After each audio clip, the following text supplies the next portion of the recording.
theme in 2012 was to be the greatest provincial team. No team Auckland had won 4 in a row, no team had won 5, and we knew if we won in 2012, we'd go down as one of the greatest eras of provincial rugby.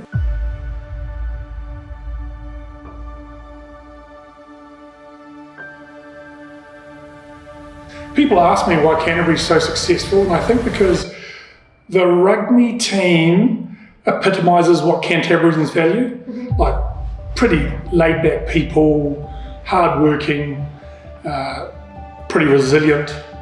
And I think for me growing up there, you kind of just lead as one of the Canterburyans do, which is no nonsense, let's get on with the job, let's get a result. George Whitelock holding the trophy. So having a home stadium again was really important for people to be able to feel like rugby season comes around, we'll go watch Canterbury, and even though they might have been, living in a half demolished house, that created a bit of a point in the week where they could go and commune with other people in the city and celebrate and cheer for their home team. So you're pretty significant, I think, for a lot of people in the city, and clearly for the rugby players and staff and coaches at Canterbury Rugby. Pretty important because the year before we didn't have one. Mm-hmm. Yeah, so because it was a temporary stadium, one of the great things it brought was it was compact, and so for the fans they were closer, and that created a different dynamics than when we've had in pretty much all the other stadiums in New Zealand. So to create kind of that atmosphere in turbulent times that we were having, just added to the rugby experience. And I think for the players, walking into a tiny little small stadium was pretty cool. And even though the changing rooms were smaller and were modular, it was our home and it was pretty important.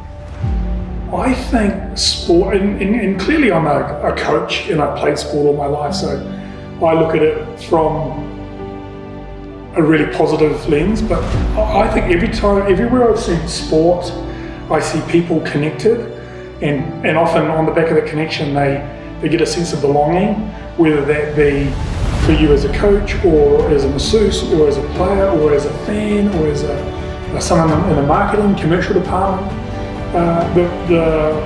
The game on Saturday brings us together for a common cause, and only good things happen on the back of that. Often we get through challenges. In 2012, as we were saying, was the year after the earthquake. People were still living in demolished houses, didn't know if they'd be going back to their homes even in 2012 and for longer. And so that sense of belonging was really important in those years post-earthquake. And the red and black colours and the team rolling out and performing to a really high standard was critical for people to feel like, yeah, this is my hometown, this is my stadium, this team is playing in a manner that suits us and represents us as a province. So that sport is critical for our community. I really believe that, and I think everywhere I felt like I truly belonged, sports had a key part.